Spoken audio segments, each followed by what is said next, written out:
US Defense Secretary Pete Hegseth has told a meeting of Ukraine's Western allies that Washington does not consider NATO membership for Ukraine to be realistic. His comments came during a speech to the 50-strong Ukraine Defense Contact Group at NATO headquarters in Brussels. It's the first of the group's meetings not to be chaired by the US. Earlier today, the current chair, Britain, said it plans to provide Ukraine with 180 million euros in fresh military aid. Defense Secretary Hegseth said peace in Ukraine is a top priority for Washington, but he ruled out any direct US military participation. Let's hear some of what he had to say. The United States does not believe that NATO membership for Ukraine is a realistic outcome of a negotiated settlement. Instead, any security guarantee must be backed by capable European and non-European troops. If these troops are deployed as peacekeepers to Ukraine at any point, they should be deployed as part of a non-NATO mission, and they should not be covered under Article 5. There also must be robust international oversight of the line of contact. To be clear, as part of any security guarantee, there will not be U.S. troops deployed to Ukraine. Let's get more on that statement and that meeting from our Brussels Bureau Chief, Alexandra von Nahmen. Welcome, Alexandra. Strong words from the US Defense Secretary. What else did he have to say? Well, I think we really have to say that it must have been shocking for many Ukraine supporters sitting there in the same room with Pete Hegseth to hear him lay out the US strategy in such a hard-hitting, blunt way. And he said, he talked not only about the goal of Ukraine to become a NATO member to be a totally unrealistic goal. He also spoke about the need for Europe to provide an overwhelming share of support, lethal and unlethal support for Ukraine. He also addressed America's NATO allies by saying that Washington will no longer accept what he called an imbalanced relationship with those allies, accusing them of not spending enough on defense. So those were very strong words. They may have been not new or surprising, but still for allies to hear him say out all of this loud here in Brussels, that was quite something. OK, so 50 countries in this contact group. Talk us through the different interests at play. Well, I think there are a couple of issues here on the table.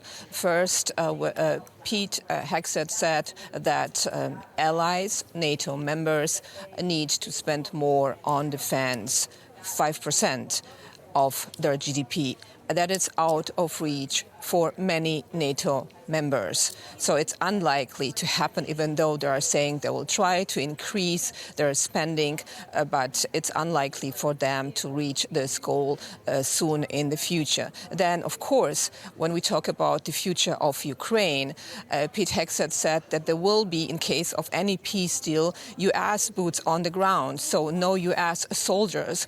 But then what does it mean for the Europeans? They are already talking about a potential European or international peacekeeping force, but they cannot do without US support when it comes to air defense, air support, and ables on the ground.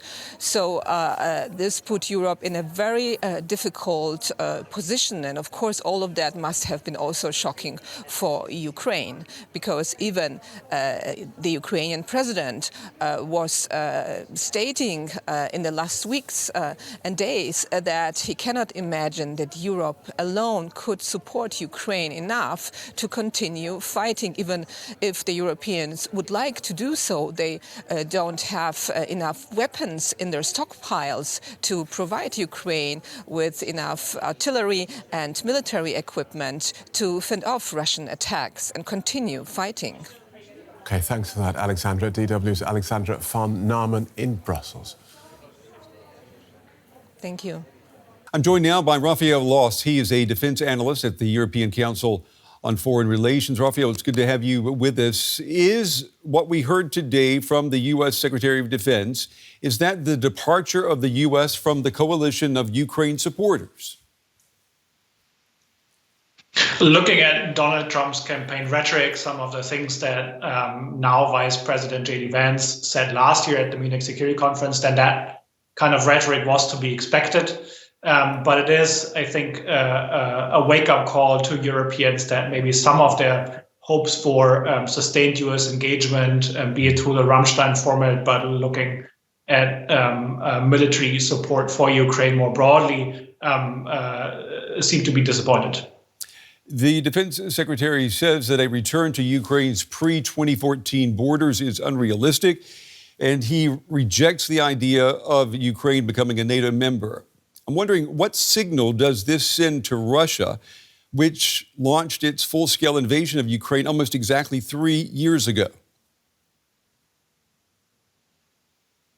I think Vladimir Putin is still looking for Ukraine's capitulation, that he hasn't modulated his war aims since the 24th of February 2022, when he launched this full-scale invasion.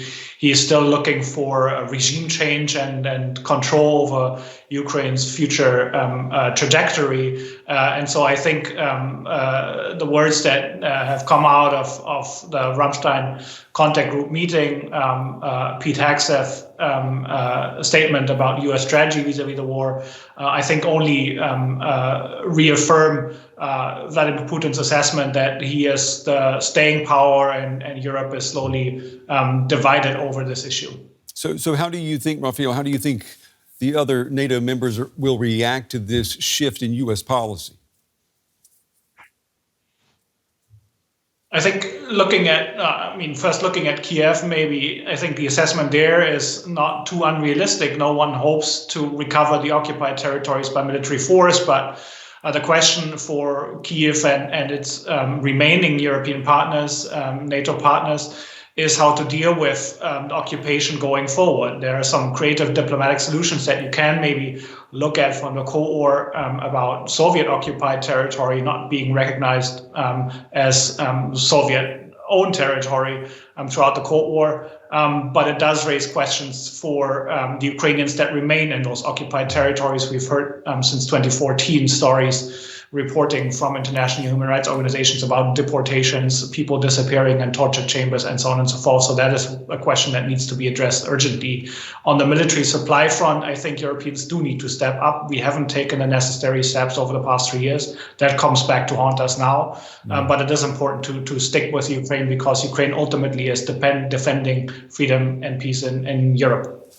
Hegseth suggesting that European and non-European troops, but without the involvement of the United States, could be deployed as peacekeepers after the end of the war in Ukraine. How realistic do you think that is?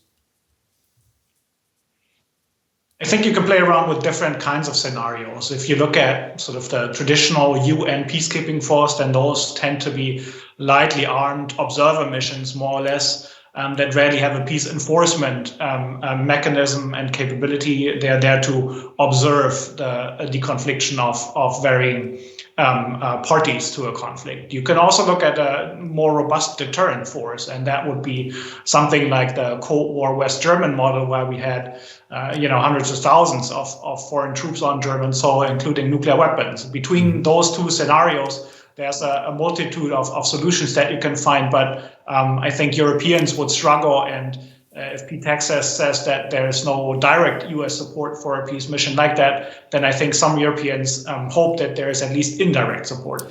Well, Rafael, is there an example or a role model anywhere in the world right now for a mission like this? Not at the moment. Most of them, like, again, the West German Cold War model or the international troop deployments in South Korea, depend to a large extent on U.S. power projection and political leadership. Pulling off anything like that without Washington has not turned out to be too productive in the past, and Europeans would surely struggle to implement something like this with a 3,000-kilometer front line in Ukraine going forward. But I don't think there's another option. Do you think Russia would accept a peacekeeping mission like this in Ukraine? Again, Russia, Vladimir Putin has spelled out its goals as Ukraine's capitulation. So the first step would need to be to encourage Vladimir Putin to enter into honest negotiations, and that only happens when Ukraine is in a stronger position than it is now. At this time, forcing Ukraine into negotiations would not be more positive than a surrender on many parts of any kind of negotiation package. So the first step will need to be to put Ukraine in a stronger position, and an expansion of military aid to Ukraine by Europeans, by other international partners would be the first step here. And Rafael, let me ask you, before we run out of time, Ukrainian President Volodymyr Zelenksyy said in an interview yesterday that security guarantees without America are not real security guarantees. Is he now facing exactly this scenario, no security guarantees from the United States? I think analytically speaking, and for everything that I've described to you over the past minutes, it's not wrong to suggest that security guarantees without the US wouldn't be particularly robust security guarantees. But politically, I think he unfortunately tied his hands on that question with a statement like that. And that makes it more difficult for Ukraine's other international supporters to engage in a conversation with Kyiv over what the kinds of security guarantees that Kyiv is looking for could look like. Over the long term, that might even bring up the question again about Ukraine's NATO membership. Rafael Loss from the European Council on Foreign Relations. Rafael, as always, we appreciate your time and your insights. Thank you. Thanks for having me. Well, meanwhile, Russia has rejected a suggestion from Ukraine's president that a territory swap could bring an end to the war. Volodymyr Zelenksyy told the UK's Guardian newspaper that he plans to offer territory Ukraine has seized from Russia in exchange for regaining areas of Ukraine under Russian occupation. Ukraine controls some pockets of Russia's Kursk region. Russia controls just under 20% of Ukraine. The Kremlin says it categorically rejects the offer. Well, I asked Eastern Europe analyst Andras Racz if this marks a significant shift in President Zelenskyy's position. Absolutely, yes. This shift in position reflects the change of power in the United States. So since President Trump has again come to power, Ukraine's rhetoric about the possible ways to settle the conflict has changed considerably. There have already been hints from lower-ranking people in the Ukrainian administration about the possibility of a territorial swap, and now the president himself also openly said it. Okay. And Russia has rejected it. Do you think that hard no from Moscow is as hard as it seems? No, it isn't. Probably in such kind of negotiations, the real talks take place behind the curtains. So public messaging is basically just a kind of a PR stunt. The first offer doesn't mean much. The first rejection doesn't mean much either. There are intensive background negotiations going on several parallel channels. When it comes to the Russian position, Russia seems to be confident that sooner or later, Russian military would be able to push the Ukrainians out of the occupied part of Russia's Kursk region. Anyways, even at the highest point when Ukraine controlled the most of the Kursk region, it was hardly more than 1,100 square kilometers. Right now, this is down to something like 700 square kilometers. Russians are slowly, gradually squeezing the Ukrainian forces there, and it looks like that the Kremlin is confident that sooner or later they will be able to clear Russia's core territory of the Ukrainian troops. Okay. We're aware of the pressures from the US. You talked about a change of the White House administration bringing this pressure to bear on Ukraine. What sort of pressure is Russia feeling to end this from the United States? This is one of the most interesting or curious element of the entire story. The Trump administration publicly threatened Russia several times with sanctions should Russia not agree to a compromise. However, it is not yet known what kind of sanctions does the Trump administration have in mind exactly. I mean, whether the Trump administration has some cards up in their sleeves, which cards have not been used yet, and which cards would be strong enough to push Russia to really sit down to a negotiation table and agree to a settlement. So this is not yet known from public sources, and as far as I know, so far Russians haven't yet agreed, even in the background negotiations, to any kind of a compromise settlement. Talks are still ongoing. Okay, so as far as we know, at least in the public discourse, the pressure, the US pressure appears to be mostly on Ukraine to settle this. Exactly. And the US has a lot more leverage over Ukraine than it has over Russia. Anyways, the US has been the most important military supporter of Ukraine. The size of majority of the military aid Ukraine has received comes from the US, including some very high-tech specialized weapon systems, as well as communication support, intelligence sharing, and a number of other elements. So the US has key leverage over Ukraine in terms of military support, and Washington has also been an important contributor to Ukraine's economy. And what of the other contributors to the Ukrainian military effort and indeed to its economy? Europe. Do you take any issue at all with the signals coming out of the Trump White House that Ukraine's European neighbours should shoulder a greater amount of the Ukrainian burden? In fact, Ukraine's European neighbours, or the European Union in general, has already outspent the United States considerably. So if we take the combined amounts donated to Ukraine or spent on Ukraine, combined meaning civilian, military, or economic, humanitarian, and military aid combined, the European Union has spent more than 100 billion more than the United States did. So the EU combined and EU member states combined are larger donors than the United States. The US has the superior position when it comes to military aid, particularly when it comes to high-end systems and capabilities. But yes, Europe is an important contributor and most probably will become an even more important contributor as a reaction to the demands of the Trump administration. Thank you for walking us through that so clearly. Andras Racz from the German Council on Foreign Relations.